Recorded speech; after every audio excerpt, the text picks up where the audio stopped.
ആവശ്യമില്ലാത്ത കാര്യങ്ങൾ ആലോചിച്ചിട്ടുള്ള ടെൻഷനും കാര്യങ്ങളൊക്കെ ഷെമിക്ക് ഓൾറെഡി ഉണ്ട്. അബോഷൻ ആവാൻ ചാൻസ് ഉണ്ട്. ഇതൊന്നും ഞാൻ ഷെമിൻ്റെ അടുത്ത് പറഞ്ഞില്ല, കാരണം വെറുതെ ടെൻഷൻ ആവണ്ടെന്ന് വെച്ചാൽ ഓൾറെഡി നമ്മളും വിഷമത്തിലാണെന്നുള്ള അറിയിക്കുന്ന സമയത്ത് അവർക്ക് മൈൻഡ് ഒന്നുകൂടിയും ഭയങ്കര. പിന്നെ ഞാൻ എന്താക്കുന്ന ഇപ്പോൾ ഹോസ്പിറ്റലിലാണുള്ളത്. അപ്പോൾ വൈകുന്നേരം മാറ്റിക്കും പെട്ടെന്ന്. അപ്പം ലേബർ റൂമിലേക്ക് മാറ്റിയപ്പോൾ എനിക്കാണെങ്കിൽ നോമ്പ് നോറ്റിയും കൊണ്ട് ഇപ്പോൾ ടൈം 8:30 അങ്ങനെ ഞങ്ങളൊന്നും കഴിച്ചില്ല, ആകെ വെള്ളം കുടിച്ച് ഞാൻ നിൽക്കുക. അപ്പോൾ ഷെമിനെ ഹായ് ഫ്രണ്ട്സ്, എല്ലാവർക്കും പുതിയൊരു വീഡിയോയിലോട്ട് സ്വാഗതം. ഒരു ദുഃഖകരമായിട്ടുള്ളൊരു തന്നെയാണ്. ഞാൻ ടി ഫാമിലിയെക്കുറിച്ച് ഒരുപാട് വീഡിയോകൾ ചെയ്തിട്ടുണ്ട്. നെഗറ്റീവ് ഉള്ളത് നെഗറ്റീവായിട്ടും തന്നെ പറഞ്ഞിട്ടുണ്ട്, പോസിറ്റീവായിട്ടുള്ളത് പോസിറ്റീവായിട്ട് തന്നെ പറഞ്ഞിട്ടുണ്ട്. ഇപ്പോൾ ഒരു ദുഃഖകരമായിട്ടുള്ളൊരു വാർത്ത കാണാനിടയിൽ ഇന്നലെ ഒരു പോസ്റ്റ് കണ്ടു. ഷെമി പ്രസവിച്ചു, പെൺകുഞ്ഞാണ്, പക്ഷേ മരിച്ചു എന്നുള്ളൊരു വാർത്ത. അത് കേട്ടപ്പോൾ ഭയങ്കര സങ്കടം തോന്നി. ഒരു ഉമ്മ എന്ന് പറയുമ്പോൾ, അല്ലെങ്കിൽ ഒരു അമ്മ ഒരു കുഞ്ഞിന് കുഞ്ഞുണ്ട് എന്ന് അറിഞ്ഞിട്ട് പിന്നെ അത് ഇല്ല എന്നറിയുമ്പോഴുള്ള ആ ഒരു ദുഃഖം. 5 മാസമാണെങ്കിലും 5 മാസം നമ്മുടെ 5 മാസമാണെങ്കിൽ ആ ഒരു 5 മാസം ചുമന്ന് പിന്നെ ആ കുഞ്ഞില്ല. പക്ഷേ എന്താ പറയുക, ഷെമിയുടെ ഓരോ വീഡിയോസെല്ലാം എടുത്ത് നോക്കുമ്പോഴെല്ലാം മനസ്സിലാവും ഷെമി ഭയങ്കര വിഷമത്തിലും അതുപോലെ ഭയങ്കര ടെൻഷനും കാര്യങ്ങളൊക്കെയാണ്. അപ്പം അതിന് ആ ഒരു നേരത്തെ ഒരു വീഡിയോ ചെയ്തിട്ടുണ്ടായിരുന്നു, അതിൽ ഷെമി ഭയങ്കര ടെൻഷൻ അടിച്ചിട്ടിരിക്കണം. അപ്പോൾ ഷെഫി കൊണ്ടുവന്ന് ഭക്ഷണം കൊടുക്കുമ്പോൾ പോലും പുള്ളിക്കാരി മൈൻഡ് ചെയ്യുന്നില്ല. അതിന് വരെ നെഗറ്റീവ് കമൻസ് ഇടുന്ന കുറേ പേരുണ്ട്. പൊതുവേ കുറച്ച് പേർക്ക് റിയാക്ഷൻ ചെയ്യുന്ന കുറച്ച് ആളുകൾക്ക് പൊതുവേ ടി ഫാമിലിയെ ഇഷ്ടമല്ലാത്ത കുറച്ച് ആളുകളുണ്ട്. അപ്പോൾ അങ്ങനെ അവരിപ്പോൾ നല്ല ഇതിലായി, അവരുടെ എഫേർട്ട് കൊണ്ടാണ് നല്ലൊരു ഇതിലെത്തിയിരിക്കുന്നത്. അപ്പോൾ അവരുടെ സബ്സ്ക്രൈബേഴ്സിന് വേണ്ടിയിട്ടാണ് അവർ ഈ കാര്യങ്ങൾ പറയുന്നത്. ഷെമി എവിടെ, എന്താണ് വീഡിയോ കാണാത്ത, അങ്ങനെ എങ്ങനെയെന്ന് പറഞ്ഞാൽ അവരെ ഇഷ്ടപ്പെടുന്ന കുറേ ആളുകൾ ഉണ്ടാകും. അവർക്ക് വേണ്ടിയിട്ടാണ് അവരുടെ എല്ലാ കാര്യങ്ങളും അവർ ക്യാമറയ്ക്ക് മുമ്പിൽ വന്ന് പറയുന്നത്. അതിന് വരെ നെഗറ്റീവ് ഇടുന്ന കുറേ ആളുകൾ. അപ്പോൾ ഓരോരുത്തരുടെ അടുത്തും വിളിച്ച് പറയാനോ അല്ലെങ്കിൽ അവർ ചോദിക്കുന്ന മറുപടികൾക്ക് ഇൻസ്റ്റയിൽ വന്ന് പറയുന്ന മറുപടികൾക്കൊന്നും അവർക്ക് മറുപടി കൊടുക്കാൻ പറ്റില്ല. അപ്പോൾ അത്രയും ഇഷ്ടപ്പെടുന്ന ടി ഫാമിലി അത്രയും ഇഷ്ടപ്പെടുന്ന ആളുകളും ഉണ്ട് എന്നാണ് സാരം. അപ്പോൾ അവർക്ക് എല്ലാവർക്കും വേണ്ടിയിട്ടാണ് ഇവർ ഒരു വീഡിയോ ചെയ്തത്. അപ്പോൾ അതിന് വരെ ഭയങ്കര വിമർശനമാണ് ഇവർക്ക് വന്നിട്ടുണ്ടായിരുന്നത്. നിനക്ക് നാണമില്ലേ, ഭാര്യ ഇങ്ങനെ ഈ ഒരു അവസ്ഥയിൽ കിടക്കുമ്പോഴും നീ ഇങ്ങനെയുള്ള വീഡിയോകൾ ചെയ്യുന്ന നിനക്ക് നാണമില്ലേ, അങ്ങനെയാണ് ഇങ്ങനെയാണ്, നിങ്ങൾക്ക് അത് തന്നെ വേണം, അങ്ങനെ ഇങ്ങനെയെന്ന് പറഞ്ഞ് ഇവർ ഭയങ്കര ബുദ്ധിമുട്ടിക്കുന്ന രീതിയിലുള്ള കമൻറ്റ്. അവരുടെ ഇഷ്ടപ്പെടുന്ന സബ്സ്ക്രൈബേഴ്സിന് വേണ്ടിയിട്ടാണ് അവർ ഇങ്ങനെയുള്ള വീഡിയോ ചെയ്യുന്നത്. എല്ലാവരോടും അവർക്ക് ഉത്തരം പറയാൻ പറ്റില്ലല്ലോ. അപ്പോൾ ഒരു വീഡിയോ ഒരു 4 മിനിറ്റ് അല്ലെങ്കിൽ 5 മിനിറ്റിന് വീഡിയോ ചെയ്ത് കഴിഞ്ഞാൽ അത് എല്ലാവർക്കും മനസ്സിലാവുമല്ലോ. അതിന് വേണ്ടിയിട്ടാണ് അവരത് ചെയ്യുന്നത്. എന്തായാലും ഷെഫി പറയുന്ന കുറച്ച് കാര്യങ്ങൾ നമുക്കൊന്ന് കണ്ടിട്ട് വരാം, ഒന്ന് കണ്ടു നോക്കൂ. പിന്നെ ഒരു വിളിച്ച സമയത്ത് അത്ര ഒരു നല്ലൊരു റിസൾട്ട് ആവാൻ ചാൻസ് കുറവാണ്. കാരണം ഞാൻ പിന്നെ ഷെമിൻ്റെ അടുത്ത് ഒന്നും പറഞ്ഞില്ല, വീഡിയോ ഒന്നും എടുക്കാനോ അങ്ങനത്തെ പരിപാടിക്ക് ഒന്നും നിന്നില്ല. ചെറിയൊരു പ്രശ്നം ഉള്ളതുപോലാണ് ഓരോ സംസാരത്തിലേക്ക് മനസ്സിലായത്. ഇപ്പോൾ ഞാൻ എന്താക്കുന്ന, ഷെമിനെ അവിടെ ഇറക്കി.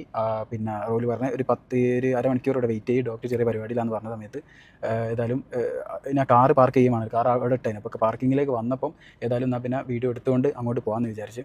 അപ്പം അങ്ങോട്ട് പോയിട്ട് പ്രശ്നങ്ങളൊന്നും ഇല്ല എന്നുള്ളൊരു മാനസികാവസ്ഥയിലാണ് ഇപ്പോൾ ഞാൻ വീഡിയോ എടുക്കുന്നത്. അപ്പോൾ ആ സമയത്ത് പ്രശ്നങ്ങളൊന്നും ഇല്ല, അതുകൊണ്ടാണ് ഞാൻ ഈ വീഡിയോ എടുക്കുന്നത് പറയുന്നുണ്ട്. അപ്പോൾ അതിന് വന്നിട്ട് താഴെ വന്നിട്ട് ഇങ്ങനെയുള്ള കമൻറ്റ് ഇടുന്നവർ, അപ്പോൾ ഒന്ന് ചിന്തിക്കണം അവരുടെ ആ ഒരു സിറ്റുവേഷനും അവർ എന്തുകൊണ്ടാണ് ഇട്ടത്. അപ്പോൾ ആ ഒരു സമയത്ത് പ്രശ്നങ്ങളില്ലാത്തത് കൊണ്ടാണ് ആ പുള്ളിക്കാരൻ ആ ഒരു വീഡിയോ ഇടാൻ തന്നെ കാരണം. അതിന് വരെ ഇങ്ങനെ രൂക്ഷ വിമർശനം ഇതുപോലെ കമൻറ്റ് ഇടും. ഞാൻ കുറച്ച് കമൻറ്റുകൾ വായിക്കട്ടെ. നമുക്ക് തന്നെ സഹിക്കാൻ പറ്റില്ല, ഈ കേൾക്കുന്നത് നമ്മൾക്ക് തന്നെ സഹിക്കാൻ പറ്റില്ല. പിന്നെ അവരെ ഒന്ന് ആലോചിച്ച് നോക്കൂ, അവർ സന്തോഷമായിട്ടാണ് ജീവിക്കുന്നത്, അവരെ എന്തിനാണ് വെറുതെ ഇങ്ങനെ ഇതാക്കുന്നത്. അവരുടേതായിട്ടുള്ള എഫേർട്ട് എടുത്ത് നിങ്ങൾക്ക് കാണാൻ താല്പര്യം ഉണ്ടെങ്കിൽ അവരുടെ വീഡിയോ കാണുക, അല്ലെങ്കിൽ സ്കിപ്പിംഗ് ഓപ്ഷൻ ഉണ്ടല്ലോ, നിങ്ങൾ കാണണ്ട, അത് സ്കിപ്പ് ചെയ്ത് പോവുക. പിന്നെ അത് മുഴുവൻ ഇരുന്ന് കാണുകയും ചെയ്യും, എന്നിട്ട് ഫുൾ അവരെക്കുറിച്ച് കുറ്റം പറയും. എന്തിനാ അങ്ങനെ ഒരാളെ കുറിച്ച് കുറ്റം പറയണം? ഒരാളെ നമ്മൾക്ക് ഇഷ്ടമല്ലെങ്കിൽ ആ വ്യക്തിയുടെ വീഡിയോ നമ്മൾ കാണരുത്. അവരെ കാണാനും അവരെ ഇഷ്ടപ്പെടാനും വേറെ ആളുകളുണ്ടാകും. എന്തായാലും ഞാൻ ആ കമൻറ്റുകൾ കുറച്ച് വായിക്കാം. നമുക്കിതിൽ ഭയങ്കര വിഷമം തോന്നുന്ന രീതിയിലുള്ള കമൻറ്റുകളാണ്. ഇങ്ങനെയൊന്നും കമൻറ്റുകൾ ഇട്ടിട്ട് ആരും ദ്രോഹിക്കരുത് എന്നാണ് എനിക്ക് പറയാനുള്ളത്. നെഗറ്റീവ് കമൻറ്റ് ഇടാം, പക്ഷേ ഇങ്ങനെയൊരു അവസ്ഥയിൽ ഇരിക്കുമ്പോൾ, ഒരു കുഞ്ഞ് നഷ്ടപ്പെട്ട് ഇങ്ങനെ ഒരു അവസ്ഥയിൽ ഇരിക്കുന്ന രീതിയിലും അങ്ങനെയുള്ള കമൻറ്റുകൾ ഇടരുത് എന്നാണ് എനിക്ക് പറയാനുള്ളത്. എന്തായാലും ഞാൻ ആ കമൻറ്റ് വായിക്കാം കേട്ടോ. മുഹമ്മദ് അലി എന്ന് പറഞ്ഞ ഒരാളാണ്. കാലം പോയ പോക്ക്, സ്വന്തം ഭാര്യ അല്ലെങ്കിൽ മക്കൾ ഹോസ്പിറ്റൽ കേസുമായി മല്ലിടുമ്പോൾ മൊബൈലിൽ അതിൻ്റെ വീഡിയോ ചിത്രീകരിക്കുക. സത്യം ഒരു വരുമാന മാർഗമായി കാണുന്ന മാനസികാവസ്ഥ, വല്ലാത്ത അസുഖം തന്നെ. യാദൃച്ഛികമായി കണ്ട ഒരു വീഡിയോ ആണ്. ജനനം മുതൽ മരണം വരെ ചിത്രീകരിച്ച് യൂട്യൂബിലിടുന്ന ലോകം. പണം വേണം, അതിന് എന്ത് മാർഗമായാലും കുഴപ്പമില്ല എന്ന് സ്വയം തീരുമാനിക്കുന്നു. ഇപ്പോൾ ഒരു യൂട്യൂബിൽ വരുന്നത് നമ്മൾ പണം മോഹിച്ചിട്ട് തന്നെയാണ് വരുന്നത്. അപ്പം നമ്മുടെ ഓരോ കാര്യങ്ങളും ഇടും. അപ്പോൾ ഇവരുടെ ഓരോ കാര്യങ്ങളും ഇഷ്ടപ്പെടാൻ 100 ആളുകളുണ്ടാകും. അവർക്ക് വേണ്ടിയിട്ടാണ് അവർ ആ ഒരു വീഡിയോ ചെയ്യുന്നത്. ഇത്രയും ചോദിച്ച് അവർക്ക് എല്ലാവർക്കും മറുപടി പറയാൻ അവർക്ക് പറ്റില്ല. അതുകൊണ്ടാണ് അവർ ആ ഒരു വീഡിയോ ആയിട്ട് വന്നത്. അതിനിപ്പോൾ ഇത്രയും ഇങ്ങനെ പറയേണ്ട കാര്യമൊന്നുമില്ല എന്നാണ് എനിക്ക് പറയാനുള്ളത്.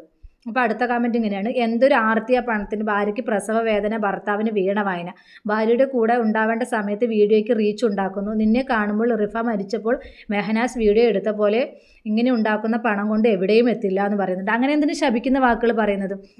അവൻ തന്നെ പറയുന്നുണ്ട് ഇപ്പോൾ കുഴപ്പമൊന്നുമില്ല, അവൻ എന്തോ കാർ പാർക്ക് ചെയ്യാൻ വേണ്ടിയിട്ട് വന്നപ്പോൾ ആ ഒരു ടൈമിൽ അവനെടുത്ത ആ ഒരു വീഡിയോ ആണ്. അവിടെ ബ്ലോക്കും കാര്യങ്ങളൊക്കെ ഉണ്ടാവുമല്ലോ, കുറേ കാറുകൾ ഉണ്ടാകും, അതൊക്കെ മാറ്റുമ്പോൾ ആ ഒരു ടൈം ഉണ്ടാകും, ഒരു 5 മിനിറ്റ് അല്ലെങ്കിൽ ഒരു 10 മിനിറ്റ് ഉണ്ടാകും. ആ ഒരു ടൈമിലാണ് ആ പുള്ളിക്കാരൻ ആ വീഡിയോ എടുത്തിരിക്കുന്നത്. അല്ലാതെ അവിടെ അവൾ മല്ലിയിടുമ്പോൾ നമ്മളിപ്പോൾ ഒരു എന്താ ഹോസ്പിറ്റലിൽ പോയി കഴിഞ്ഞാൽ, പ്രസവത്തിനാണെങ്കിലും എന്തെങ്കിലും ഇതിനാണെങ്കിലും പോയി കഴിഞ്ഞാൽ നമുക്ക് രോഗിൻ്റെ കൂടെ അകത്തോട്ട് ലേബർ റൂമിലോട്ടൊന്നും നമുക്ക് കയറാൻ പറ്റില്ല, നമ്മൾ വെറുതെ നിൽക്കുമല്ലോ അവിടെ. അപ്പോൾ എന്തായാലും ഷെമിയുടെ ആരെങ്കിലും അവിടെ ഉണ്ടാവും. അതുകൊണ്ട് അവൻ കാർ പാർക്ക് ചെയ്യാൻ വേണ്ടിയിട്ട് വന്നു. കാർ എന്തായാലും സുരക്ഷിത സ്ഥാനത്ത് നിർത്തണമല്ലോ, അതിന് വേണ്ടിയിട്ട് കാർ പാർക്ക് ചെയ്യാൻ വേണ്ടിയിട്ട് പുള്ളിക്കാരൻ വന്നതാണ്.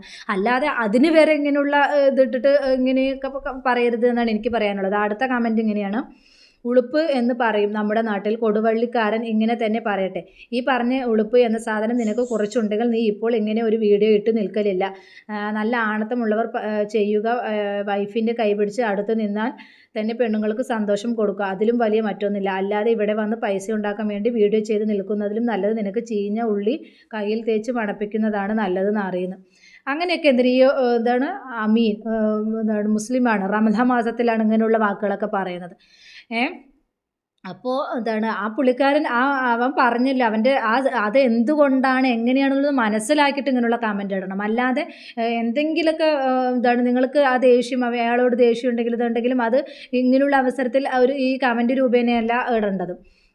പിന്നെ വേറൊരു കമൻറ്റ്: എന്നാലും ഇത് വീഡിയോ ചെയ്യാനുള്ള മനസ്സ്, പണിയെടുത്ത് ജീവിച്ചൂടെ, പ്രായമായാൽ ഡെലിവറി റിസ്ക് ആണ്, അറിയൂലേ എന്ന് പറയുന്നുണ്ട്. പ്രായമായാൽ ഡെലിവറി റിസ്ക് ആണ്, ശരിയാണ്. എന്നാലും ആഗ്രഹം ഉണ്ടാവില്ലേ, ആളുകൾക്ക് ആഗ്രഹം ഉണ്ടാവില്ലേ? എന്താണ് ഐഷു എന്ന് പറഞ്ഞ ആ മൂത്ത മോൾക്ക് അതിൻ്റെ കൂട്ടായിട്ട് ഒരു കുഞ്ഞ് വേണമെന്ന് അവർക്ക് ആഗ്രഹമുണ്ട്, ആ കുഞ്ഞിനും ആഗ്രഹമുണ്ട്. അപ്പോൾ അവരത് ഏത് റിസ്ക് എടുക്കാനും അവർ തയ്യാറാണ്. അവരുടെ സിറ്റുവേഷൻസ് മനസ്സിലാക്കുക. നമ്മൾ ഇപ്പോൾ എന്താണ് കുഞ്ഞുങ്ങളില്ലാതെ 50-ഉം 60-ഉം വയസ്സിൽ പ്രസവിക്കുന്നവരില്ലേ, കുഞ്ഞുങ്ങൾ ഒട്ടും ഇല്ലാതെ. ഇപ്പോൾ ഇവർക്ക് മൂത്തൊരു കുഞ്ഞുണ്ട്, അപ്പോൾ താഴെ ഒരു കുഞ്ഞും കൂടി വേണമെന്ന് തോന്നി. അതിൽ പ്രായം അതൊന്നും എന്താണ് പറയേണ്ട കാര്യമില്ല, പ്രായത്തിൻ്റെതാണ്.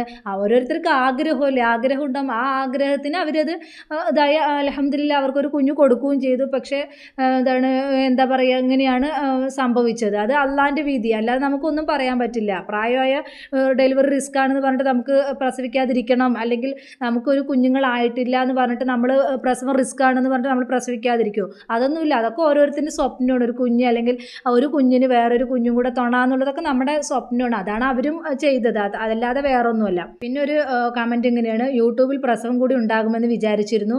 അള്ളാനെ മറന്ന് ആരും കളിക്കാൻ നിൽക്കരുത്. ആരും എന്തെങ്കിലും ബുദ്ധിമുട്ടുകളുണ്ടെങ്കിൽ പടച്ചവൻ മാറ്റി കൊടുക്കട്ടെ എന്ന് പ്രാർത്ഥിക്കാം. അള്ളാനെ മറന്ന് എന്ത് ഇതാകുന്നതാണ്. അവരുടേതായിട്ടുള്ള കാര്യങ്ങൾ അവർ വീഡിയോ ചെയ്യുന്നു, അത്രയേ ഉള്ളൂ. ഇങ്ങനെ കുറേ ഇങ്ങനെയുള്ള കമൻറ്റുകൾ ഇടുന്നവരുണ്ട്. റമദാൻ മാസം കാലത്ത് നിങ്ങൾക്ക് നാണമില്ല, അങ്ങനെയാണ് ഇങ്ങനെയാണ്. അപ്പോൾ നിങ്ങൾക്ക് ഇങ്ങനെ വന്ന് കമൻറ്റ് ഇടാനും നിങ്ങൾക്ക് ഇങ്ങനെ വന്ന് മറ്റുള്ളവർ ദ്രോഹിക്കാനും നിങ്ങൾക്ക് നാണമില്ലേ? നമ്മൾ ഓരോ കാര്യങ്ങളാണ് നമ്മൾ പറയുന്നത്. അപ്പോൾ അത് പറയുമ്പോൾ അത് കേൾക്കാൻ താല്പര്യമില്ലെങ്കിൽ കേൾക്കരുത്. ഈ റമദാൻ മാസം കാലത്ത് നിങ്ങൾ എന്തിനാണ് യൂട്യൂബ് എടുത്ത് നോക്കുന്നത്? യൂട്യൂബ് എടുത്ത് നോക്കണ്ട. യൂട്യൂബ് എടുത്ത് നോക്കുമ്പോഴല്ലേ ഇങ്ങനെയുള്ള കാര്യങ്ങൾ കാണുന്നത്. പിന്നെ ഒരു കമൻറ്റ്: നിൻ്റെ ആ തള്ളയുടെ പ്രസവരംഗം കൂടി സോഷ്യൽ മീഡിയയിൽ പ്രചരിപ്പിച്ചൂടെ, അതാവും നല്ലത്, നല്ലോണം പൈസ കിട്ടും. എന്താ അല്ലേ ഈ ഒരു അവസരത്തിലും ഇങ്ങനെയും കമൻറ്റ് ഇടാൻ ഇതാവുന്ന ആ മനുഷ്യരുടെ മനസ്സ്, ചീഞ്ഞ മനസ്സൊന്ന് ചിന്തിച്ചു നോക്കൂ. വല്ലാത്ത മനസ്സ് തന്നെ. കുട്ടി മരിച്ചു, റീച്ച് കിട്ടിയാലേ അതിന് ആയിരുന്നല്ലോ ഗർഭം. ആ കുട്ടി മരിച്ചു, റീച്ച് കിട്ടാൻ വേണ്ടിയിട്ടായിരുന്നു ഗർഭം എന്നാണ് വേറെ ഒരാൾ പറയുന്നത്. എന്താ പറയുക? നീ ഈ തിരക്കിലും യൂട്യൂബിൽ പൈസ ഉണ്ടാക്കുന്ന തിരക്കിലാണോ ചോദിക്കുന്നുണ്ട്. എടോ നീ വെറും ഉടായിപ്പാന്ന് പറയുന്നുണ്ട്. ഇങ്ങനെയുള്ള സാഹചര്യത്തിലും വീഡിയോ എടുക്കാൻ കാണിച്ച ആ മനസ്സ്, ഞാൻ ഷെമിൻ്റേതൊന്നും പറഞ്ഞിട്ടില്ല എന്ന് അതിന് മുമ്പ് നാട്ടുകാരോടും സോഷ്യൽ മീഡിയയിലും വന്ന് പറഞ്ഞ് ചിന്തയും പക്വതയും നഷ്ടപ്പെട്ടാൽ എന്ത് പറയാനാന്ന് പറയുന്നുണ്ട്. ഷെമിൻ്റെ അടുത്ത് ഒന്നും പറഞ്ഞിട്ടുണ്ടായിരുന്നില്ല ഫസ്റ്റ് ആ ഒരു വീഡിയോ ചെയ്ത സമയത്ത്. പിന്നെ നാട്ടുകാരോട് പറയാന്ന് പറഞ്ഞാൽ അവരെ ഇഷ്ടപ്പെടുന്ന കുറേ ആളുകളുണ്ട്, അവർക്ക് വേണ്ടിയിട്ടാണ് ഈ ഒരു വീഡിയോ അവർ ചെയ്തത്, അല്ലാതെ വേറൊന്നുമില്ല. അപ്പോൾ ഇങ്ങനെയുള്ള കമൻറ്റുകൾ ഇട്ടിട്ടൊന്നും ആരെയും ദ്രോഹിക്കരുതെന്നാണ് എനിക്ക് പറയാനുള്ളത്. എന്ത് സുഖമാണ് അങ്ങനെയൊക്കെ പറഞ്ഞിട്ടും ചെയ്തിട്ടും കിട്ടുന്നത്. അങ്ങനെ നിങ്ങൾക്ക് കാണാൻ താല്പര്യമില്ലെങ്കിൽ നിങ്ങൾ കാണരുത്. വെറുതെ അവരെ വേദനിപ്പിക്കുന്ന തരത്തിലുള്ള വീഡിയോകൾ എന്തിനാ എന്താണ് ഇങ്ങനെ കമൻറ്റുകൾ ഇടരുതെന്നാണ് എനിക്ക് പറയാനുള്ളത്. അപ്പോൾ ഇങ്ങനെയുള്ളത് കണ്ടപ്പോൾ ഒരു അവസ്ഥ കണ്ടപ്പോൾ വല്ലാത്ത വിഷമം തോന്നി. എന്താണ് കുഞ്ഞ് മരിച്ചു എന്ന് കണ്ടപ്പോൾ അവർ ഭയങ്കര എക്സൈറ്റഡ് ആയിരുന്നു. ഈ ഒരു പ്രായത്തിൽ അവർ തന്നെ പറയുന്നുണ്ട് റിസ്ക്കാണ്, അവർക്കറിയാം, ഡോക്ടേഴ്സൊക്കെ പറഞ്ഞിട്ടുണ്ടായിരുന്നു റിസ്ക് ആണെന്നുള്ളത് എന്നൊക്കെ പറഞ്ഞിട്ടുണ്ട്. എന്നാലും അവർ ഒന്ന് പരിശ്രമിച്ച് കിട്ടുവാണെങ്കിൽ കിട്ടട്ടെ എന്നുള്ള രീതിയിൽ ആർക്കാണെങ്കിലും ആഗ്രഹം ഉണ്ടാകുമല്ലോ, പ്രായം അതൊന്നും നോക്കില്ലല്ലോ. അപ്പോൾ ആ ഒരു ആഗ്രഹത്തിന് പുറത്തായിരുന്നു ഇത്. പക്ഷേ വിധി മറ്റൊന്നായിരുന്നു, അള്ളാഹ് വിളിച്ചു, കുഞ്ഞ് പോയി. അപ്പോൾ പോസിറ്റീവായിട്ടുള്ള കമൻറ്റ് ഇടുന്നവരും ഉണ്ട് കേട്ടോ. അപ്പോൾ എന്തായാലും പ്രാർത്ഥിക്കാം, ഈ വീഡിയോ കാണുന്ന എല്ലാവരും ക്ഷമിക്കും, അതുപോലെ ഷെഫിക്കും ക്ഷമ നൽകാൻ വേണ്ടി പ്രാർത്ഥിക്കും. അവർ ഒരുപാട് ആഗ്രഹത്തോട് കൂടിയിട്ടാണ് ഒരു കുഞ്ഞ് എന്നുള്ളൊരു ഇത് ഉണ്ടായിരുന്നു. എന്തായാലും അവർക്ക് ഒരു കുഞ്ഞിനെ കൊടുത്ത്, ഇത്രയും ഏജ്ഡ് ആണെങ്കിലും ഒരു കുഞ്ഞിനെ കിട്ടി, അൽഹംദുലില്ലാ. അത് ഇതാവുക. ഇനിയിപ്പോൾ വിധി ഉണ്ടെങ്കിൽ ഒരു കുഞ്ഞിനെ കൂടി അള്ളാഹു തരും എന്ന് തന്നെ നമുക്ക് പ്രതീക്ഷിക്കാം, അത്ര മാത്രമേ ഉള്ളൂ. അപ്പോൾ റിസ്ക്കാണ്, പ്രായം ഒരു 40-45 വയസ്സ് കഴിഞ്ഞാലൊക്കെ ഭയങ്കര റിസ്ക്കാണ്. ഡെലിവറി എന്ന് പറയുന്നത് ഭയങ്കര റിസ്ക് തന്നെയാണ്. അപ്പോൾ പിന്നെ 50 വയസ്സെന്നൊക്കെ പറയുമ്പോൾ ചിന്തിക്കാവുന്നതിൽ അപ്പുറമാണല്ലോ. അപ്പോൾ എന്തായാലും അവർക്ക് ക്ഷമ നൽകട്ടെ എന്ന് മാത്രം ഞാൻ പ്രാർത്ഥിച്ചുകൊണ്ട് എൻ്റെ വീഡിയോ വൈൻഡപ്പ് ചെയ്യുന്നു. പുതിയൊരു വീഡിയോയുമായി നമുക്ക് വീണ്ടും കാണാം. ബൈ.